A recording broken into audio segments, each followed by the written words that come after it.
Hello? Eya, si Erin.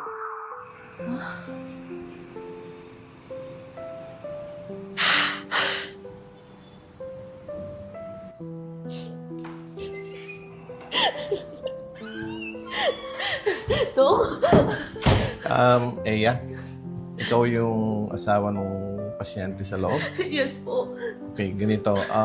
Base sa history ay pauwi siya. Siya ay antok na antok, nabangga yung kanyang motorsiklo.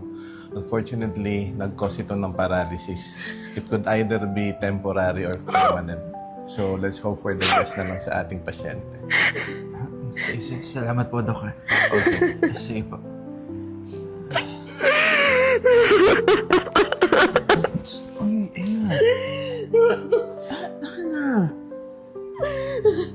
Alam mo, masaya kumukuha nila kasi Erin, di ba? Huwag ka magpakita ng ganyan panghihina mo. Ay?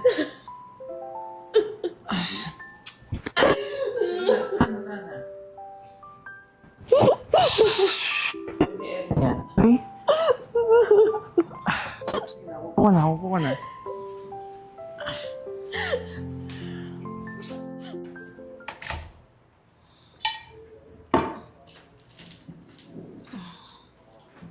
Nay, Oh, ano naman nangyari dyan kay Erin?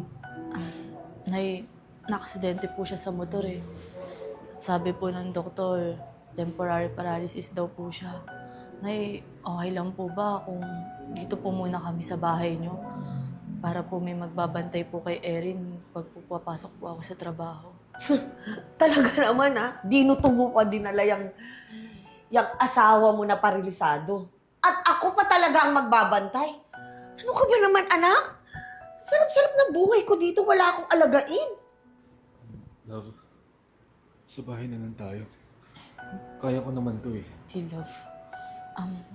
Nay, sige naman na po Nay, tutulungin po kita dito sa gastusin sa bahay niyo. Ako na lang po yung magbabayad ng mga gastusin dito sa bahay.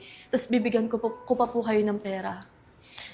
O siya, may magagawa pa ba ako? O sige na, pumasok na kayo. Salamat, Nay, Pabigat lang ng asawa mo sa'yo.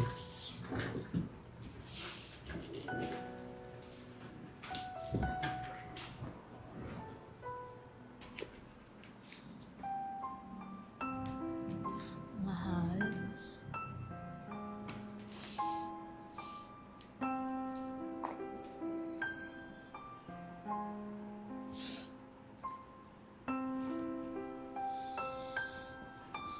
Love, kain ka na.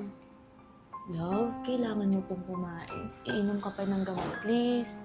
Love, isa lang.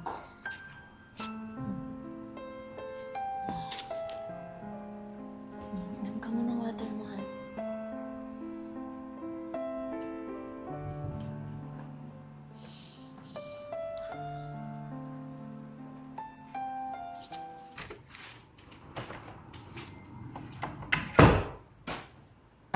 Ay, anak. Saglit. May pera ka ba dyan? Nay, wala po eh. Napambili ko po kasi ng gamot yung extra money namin ni Erin eh. Ewan ko naman sa'yo. Ayaw mo pa iwan yung asawa mong yan? Nay, naririnig mo ba yung sinasabi mo? Nay, asawa ko yun. Eh ano naman kung asawa mo? Eh wala naman silbi eh. Tingnan mo nga yung sarili mo. Galing ka sa trabaho, pagod na pagod ka. Tapos pagdating mo dito, aalagaan mo pa siya. Nay, masyado lang malakas yung boses mo. Baka naririnig ka ni Erin. Wala akong pakialam kung marinig niya ako. Pamamahay ko to. At totoo lang naman wala naman siya talagang silbi eh. Ha? Meron ba siyang ambag dito? Diyos ko naman anak, iwanan mo na yan para umayos ang buhay natin. Ang dami-daming lalaki dyan. Oo nga, speaking of lalaki, alam mo ba yung kababata mo? Si Russell. Mayaman na yun. At kung ako sa'yo, iwanan mo yung asawa mo tapos pumatol ka doon kay Russell para maging maayos na tayo. Di ba? Nay, sumusobra ka na. Nay, mahal ko si Erin at hindi ko siya iiwan. Lalo na kayong panahong kailangan niya ako. Dahil mga panahong kailangan ko din siya, hindi niya ako iniwan. Na hindi mo alam kung ano yung pinagdaanan namin. Hindi mo alam kung ano yung sinakripisyo sa akin ng tao na yon. Kaya binabalik ko lang sa kanya lahat ng mga ginawa niya sa akin noon. Ay, ewan ko sa'yo. Ang bobo-bobo mo. Hindi naman kita pinalaki ng ganyan. Ha, malamang talaga sa ama mo ikaw nagmana. At tatandaan mo, hindi ka mabubuhay lang dyan sa pagmamahal, ha? At hindi ka mapapakain na. Nakakainis ka!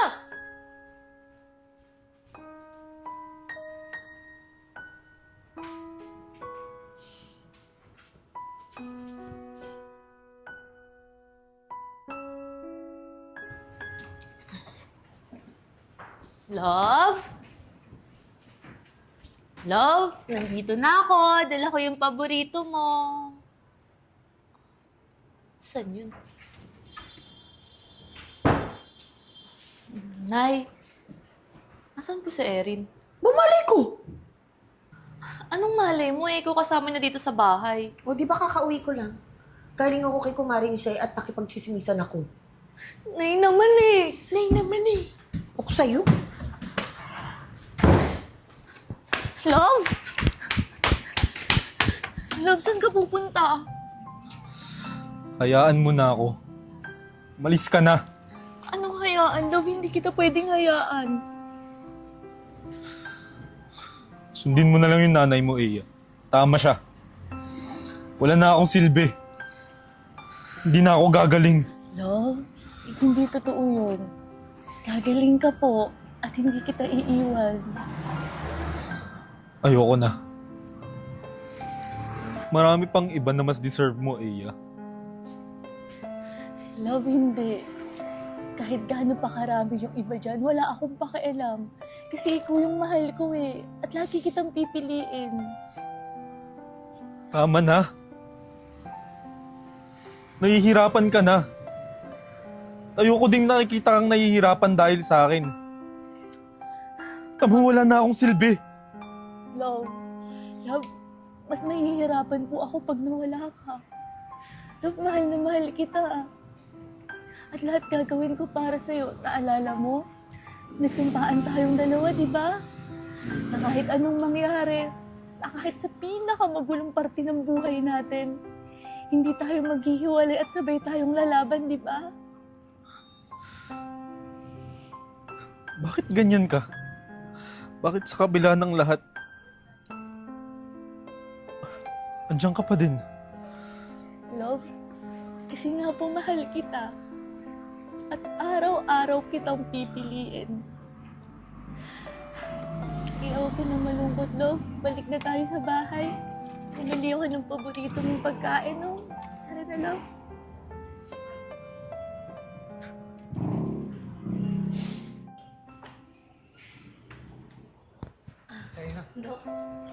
Oh, Eya. Si Erin. Congratulations. Magaling na siya. Thank you Okay? po, Dok. So, tama ka na kay Eya. Mag-ingat sa susunod sa pagdadrive ng motor, ha? Okay. Yes po, Doc. Congratulations ulit, Eya. Sige, Thank you so much, Doc. Maraming salamat din sa inyo sa tiwala sa akin. Thank Yes you. po. Thank you po, Dok. Okay. Bye! Oh, kayong dalawa. Congratulations. Baby boy nga pala yan. At baka gusto nyo mag-family planning. Pang-walo na yan. Ha? Sige.